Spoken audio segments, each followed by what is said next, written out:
মেঘা, তুমি আমাকে মাফ করে দাও। তুমি আমার কাছে মাফ চাইবা আর আমি খুব সহজে তোমার মাফ করে দিব। আমি তোমাকে বিয়ে করতে চাই রাতুল। এ তো দেখি মেঘনা চাইতে দৃষ্টি। তুমি এভাবে রোদের মধ্যে বাইরে বসে আছো কেন পাগলের মতো? মেঘলার ক্ষমা না পাওয়া পর্যন্ত আমি এভাবেই থাকবো। অনেকের বাচ্চা অদল বদল করে দিয়েছে। আপনি কি মানুষ না অমানুষ? এত বড় একটা জঘন্য কাজ কিভাবে করলেন আপনি? এইভাবে কি আর পাপ মুছে যায়? আমি রাতুল রাজ তোমাকেই বিয়ে করবো, কথা দিলাম। আগের দুইটা বউ রেখে আবার আলাদাভাবে মেয়ে নিয়ে রাত কাটায়। এই তোমরা কে কোথায় আছো দেখো। হ্যালো মেঘলা, রাত কাটানোর জন্য বস্তিতে একটা মাইয়া নিয়ে আইছে। আচ্ছা ঠিক আছে, দাঁড়া আমি আইতেছি।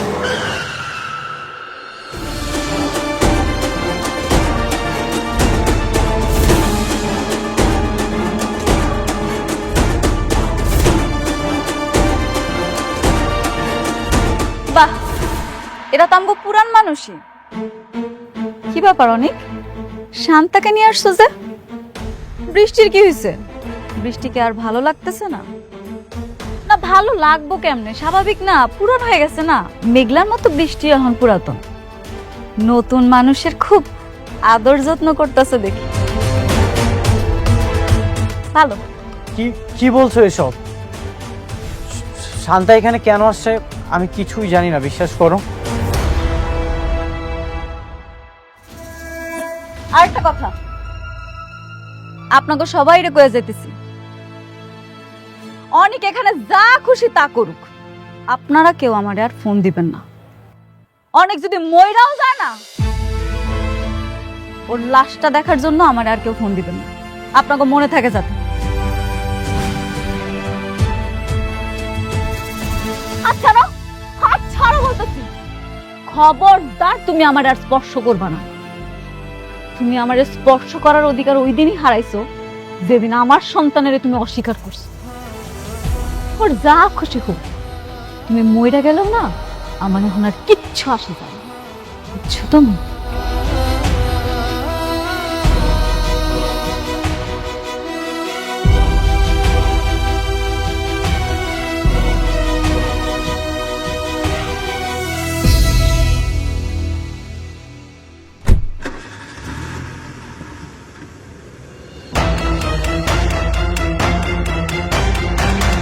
তুই কি চাস? কি হলো, চুপ করে আছিস কেন? তুই কেন আমার সাথে ঝামেলা করতেছিস বল।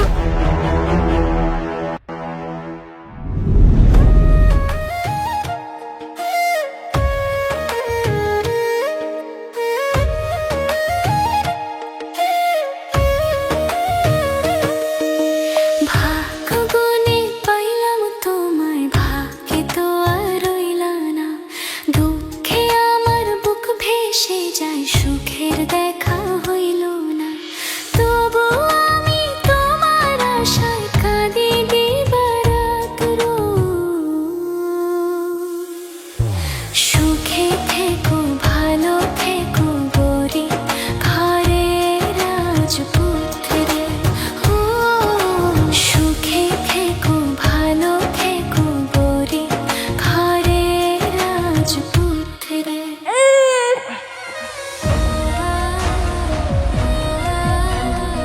আপনারা আমার জীবনটা বাঁচাইছেন। আমার স্বামী যদি শুনতো এইবারও আমার মরা বাচ্চা হইছে, তাইলে আমার মাইরাই হালাইতো। আচ্ছা শোনো, এইটা যে তোমার বাচ্চা না, এইটা কিন্তু একদম কখনো ঘোনাট করে কাউরে বলবো না, ঠিক আছে? কি যে কন, আমি কেন যাই না শুই না আমার সংসারে আগুন লাগামু কন? আর আপনারাও কখনো এই সন্তানের দাবি নিয়ে আইসেন না। শোনেন, আজ থেকে এই সন্তানের যত খরচ লাগে সব আমি দেব। আপনি আমার ফোন নাম্বারটা রাখবেন, যে কোনো সমস্যায় আমাকে কল করবেন আপনি। আচ্ছা ঠিক আছে, তাহলে নাম্বারটা কন আপা। 0196243700। আচ্ছা হইছে। আম্মা, আমরা তাহলে এখন যাই, মানে কে কখন আইসা বলে তখন আবার ঝামেলা হবে। চলো। হ হ, আমার স্বামী আবার আসনের সময় হয়ে গেছে, আইসা যদি আপনাকে দেখে উল্টাপাল্টা অনেক প্রশ্ন করব। আচ্ছা ঠিক আছে, আমি যাচ্ছি। আপনি কিন্তু কোনো কিছু লাগলে আমাকে কল করবেন। আচ্ছা ঠিক আছে। ওরে বাবা, কান্দে না কান্দে না।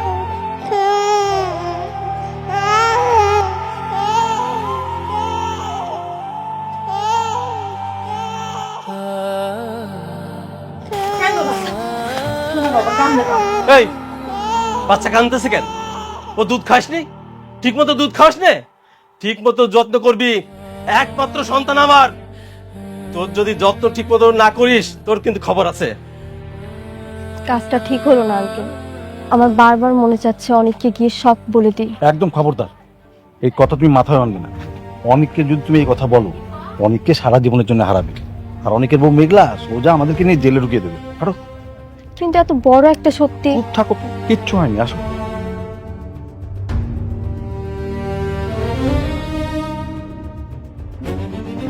ওঠো, ওঠো, ওঠো।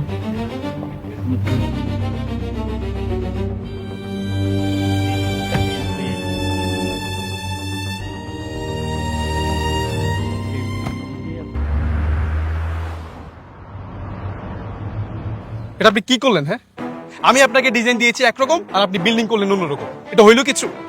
আমি আপনাদেরকে বলে রাখি, আমি ঠিক যেই ডিজাইনটা দিয়েছি আমার ঠিক সেটাই চাই। বুঝতে পারছেন আপনারা? যান কাজ যান।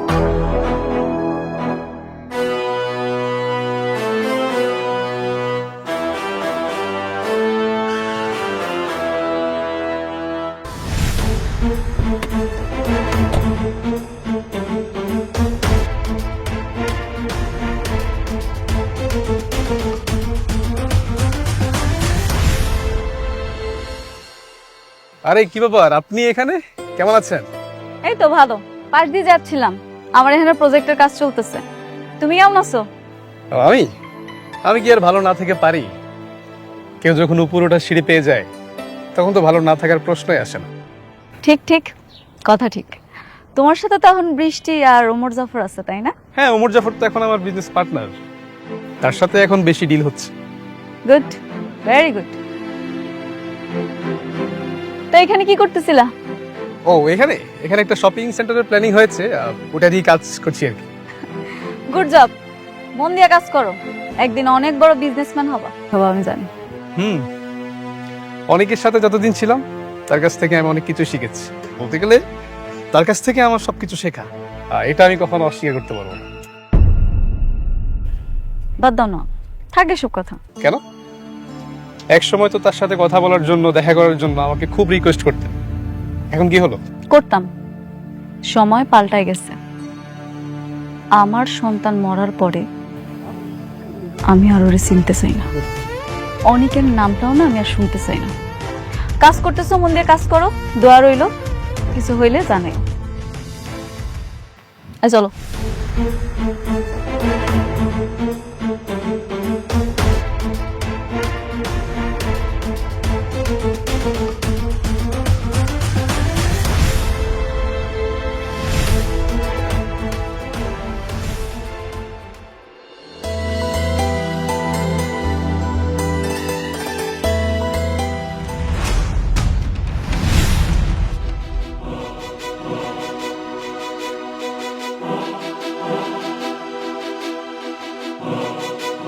তুমি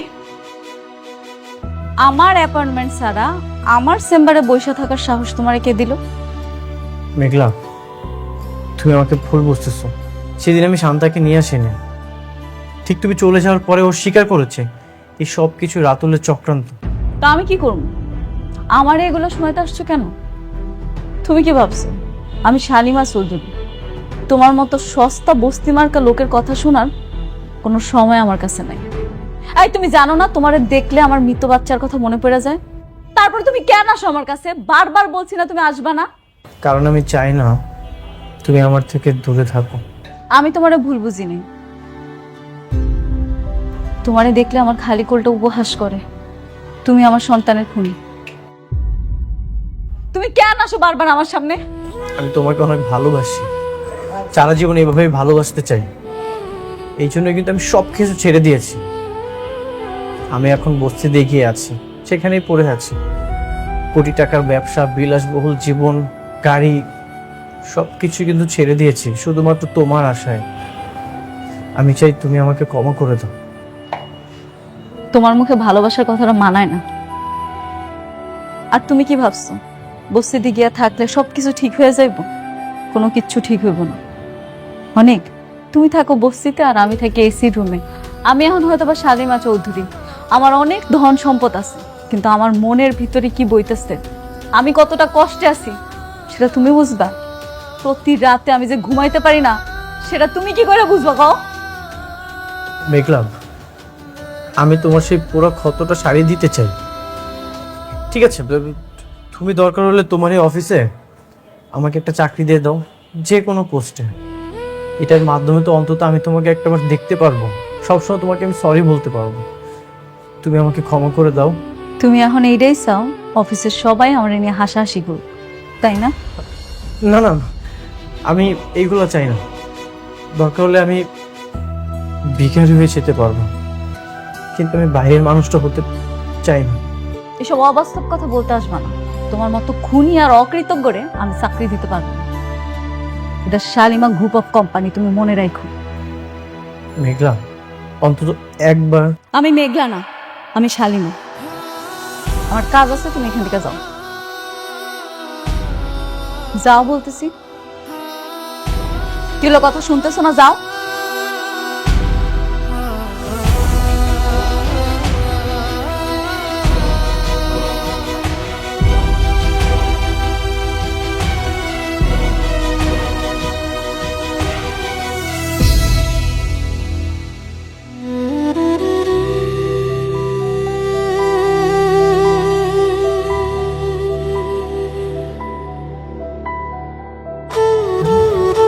এই একটু দাঁড়াও তো।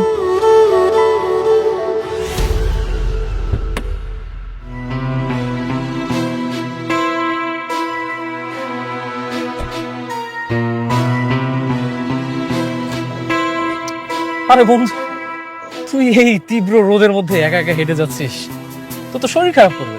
ধর ছাতা নে। তোর ছাতার ছায়া আমার মাথার রোদটুকু আড়াল করতে পারবে, কিন্তু আমার বুকের ভেতরে যে জ্বলন্ত আগুন, সেটা নিভিয়ে দিতে পারবে না। দেখ, সহানুভূতি আর করুণার মধ্যে যে একটা সীমারেখা থাকে, তুই তো সেটা পার করে গিয়েছিস। তোর এই সব কলহদাতার সমাধান হয়তো আমি না হতে পারি। রাতুল প্লিজ, অন্ধকারে পথ হারানো এই বন্ধুর হাতটা তুই এখন ছেড়ে দে। তুই আমাকে একা থাকতে দে, অন্তত আমাকে আর বিরক্ত করিস না। তুই এসব কি বলতেছিস? আমি তোর বন্ধু, কোটিপতি হয়ে আমি গাড়িতে রাস্তায় রাস্তায় ঘুরতেছি, আর তুই আমার বন্ধু হয়ে রাস্তার ফকিরের মতো রাস্তায় রাস্তায় ঘুরতেছিস। এটা কেমন না? আমি কোনোভাবে মেনে নিতে পারতেছি না এটা। শুধু এটাই চাইতে। এখন আমি কোটিপতি থেকে গরিব হয়ে গেছি, তোর তো এখন অনেক আনন্দ হওয়ার কথা। দেখ, আসলে চাইতাম যে তুই গরিব হ, কিন্তু তুই এতটা গরিব হবে আমি কখনো কল্পনা করতে পারিনি, যে একদম রাস্তার ফকির হয়ে যাবে। রাতুল, তোর জন্য সবকিছু হয়েছে। তুই যদি জিএনএসের রিপোর্টটা চেঞ্জ না করে দিতি, আমার সন্তানটা মারা যেত না। তুই যা কিছু চেয়েছিস সবকিছু তো পেয়েছিস, আমার সকল সম্পত্তি, সবকিছু। এখন তুই আর আমাকে আর বিরক্ত করিস না। দেখ, তুইও তো একটা বিজনেসম্যান ছিলি, আমি তো একটা বিজনেসম্যান। তুই বিজনেসম্যানের কথাটা বুঝবি, আর একটু উপরে উঠতে গেলে না এই সামান্য এতটুকু কাজ করতেই পারে। আমার আসলে কোনো উপায় ছিল না। তোর মতো বন্ধু আমার শত্রুদেরও যেন না হয়। তুই একটা শয়তান। আরে বন্ধু, অন্তত ছাতাটা নিয়ে যা। আয় রে বন্ধু আমার, তুই যে একা একা হেরে যাচ্ছিস, এটা দেখে আমার হেভি শান্তি লাগতেছে। আর বাইরে তো আসলেই অনেক রোদ, তো পেনটা আমি বুঝি, আবার আমার শান্তি লাগাটাও বুঝি।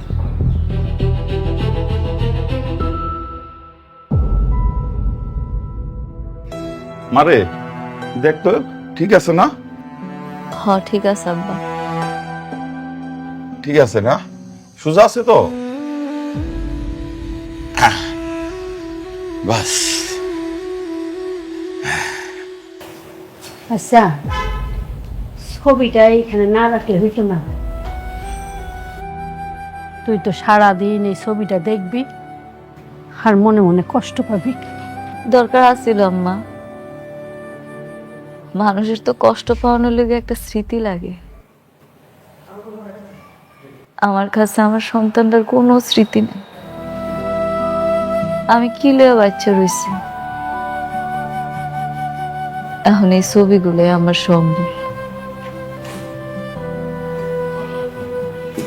আচ্ছা আম্মা, তোমার একটা কথা জিগাই, আমার বাবুরা দেখতে কেমন আছিল গো? মারে কি হইল আম্মা, কথা কইতাছো না কেন? আমার বাবুরা দেখতে কি আমার মতো আছিল? ওর চোখগুলান কি আমার মতো বড় বড় আছিল? ওর নাকটা কি আমার মতো আছিল আম্মা? মারে তখন তো তুই অজ্ঞান ছিলি, একেবারে মরি মরি অবস্থা। তখন তোরে দেখুম না বাচ্চা দেখুম, আমরা তো মা বাচ্চাটারে ভালো করে দেখি নাই, সময় পাই নাই। তাও তো তোমরা ওরে কবর দেওয়ার আগে একটা নজর দেখতে পারছো, আমি তো ওরে শেষ দেখাটাও দেখতে পারি না। কি অভাগী আমি, আমি আমার সন্তানের একটা নজর দেখতে পারি না।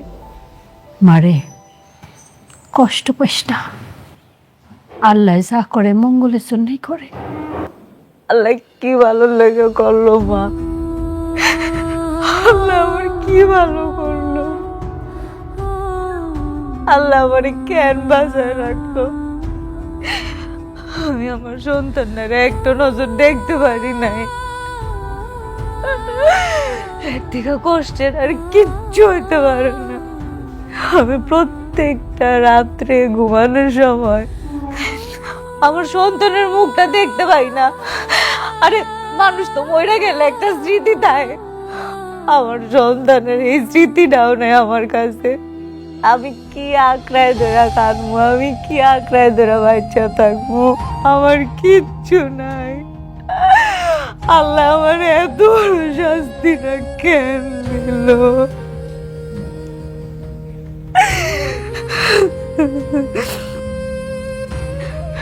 শুধু অনেকের কারণে আমি আমার সন্তানটারে শেষ দেখাটা দেখতে পারি নাই। অনেক আমার সন্তানটারে শেষ দেখা দেখতে দেয় না, আর তোমরাও এর ভিতরে সাই দিছ। তোমরা একটা বার ভাবলা না আমার সন্তান, আমার এই পেটটার ভিতরে 10টা মাস আমি পাওনি কষ্ট কইরা। আমার কলিজার টুকরা একটা বার দেওয়ার সুযোগ তোমরা আমার কইরা দিলা না। আল্লাহ আমার মাটা বানাইলো না কেন? আমি কি নিয়ে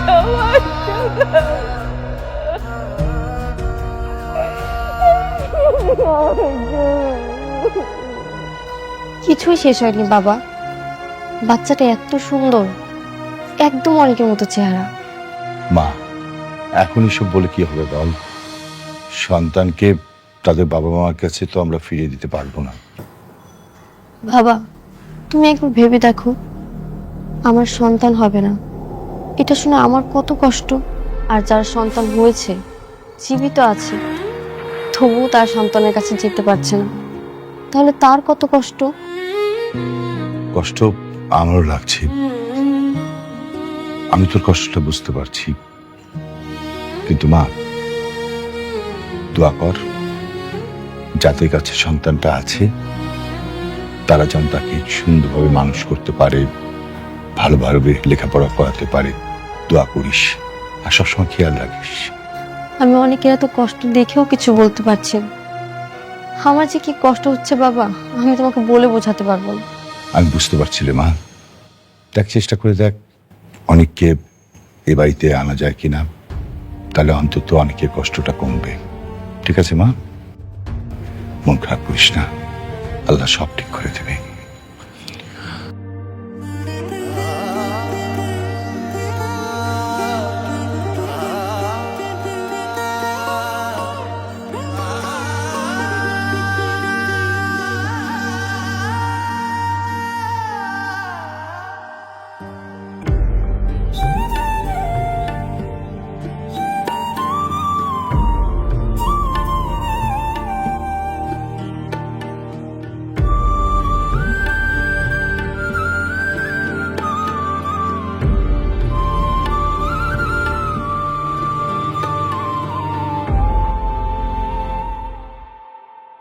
যেহেতু আমরা এটা কমপ্লিট করে ফেলছি তাহলে নেক্সট আমরা এটা প্ল্যানিং করবো, হ্যাঁ? আর এই দিকটা যেটা আছে তাহলে সেটা আমরা সামনের মান্থে দেখতে শুরু করব। ওকে।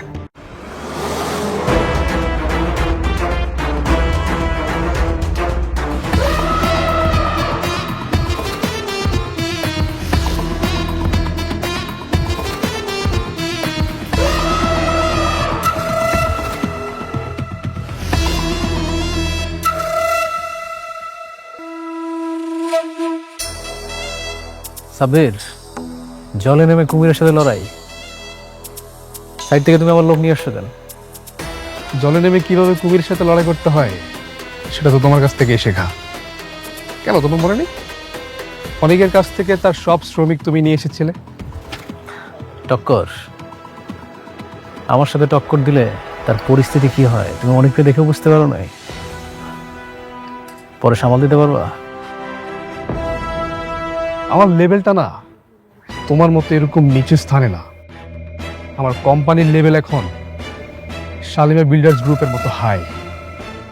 তাই হুমকি দিয়ে তুমি আমার একটা চুলো ছিটতে পারবো না। দেখো সাব্বির, আমি কিছু করতে চেয়েছি আর সেটা করতে পারিনি, এমনটা কিন্তু কখনোই ঘটেনি। আজকের পর থেকে আমার শত্রুর লিস্টে তোমার নামটা খুব সুন্দরভাবে লেখা থাকবে। খেলা হবে। ওকে, আমি অপেক্ষায় থাকলাম, দেখি তুমি কত দূর খেলতে পারো। ওকে, see you soon.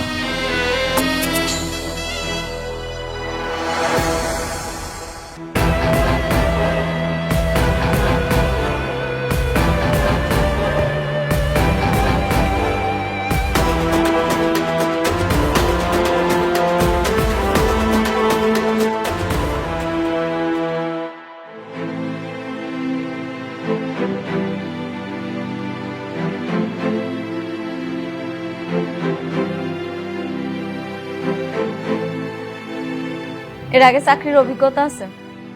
G ma'am.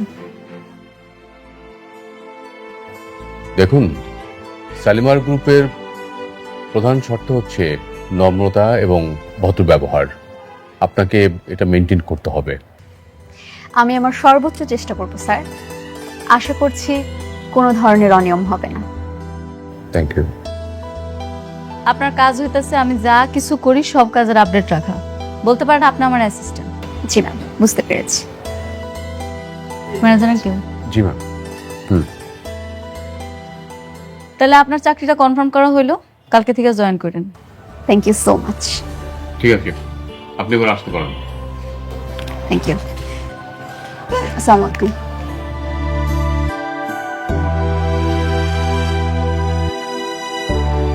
দেখে তো স্মার্টই মনে হলো, মনে হয় কাজ করতে পারবো। আমার তো ধারণা ম্যাডাম।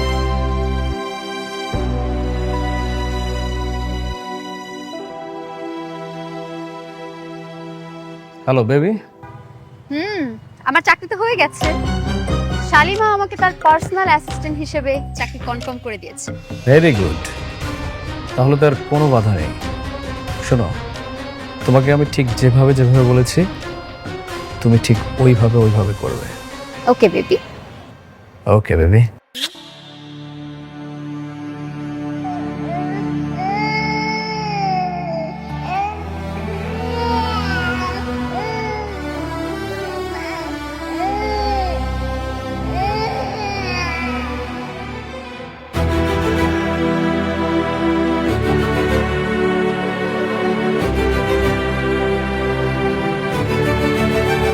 আপনি কে?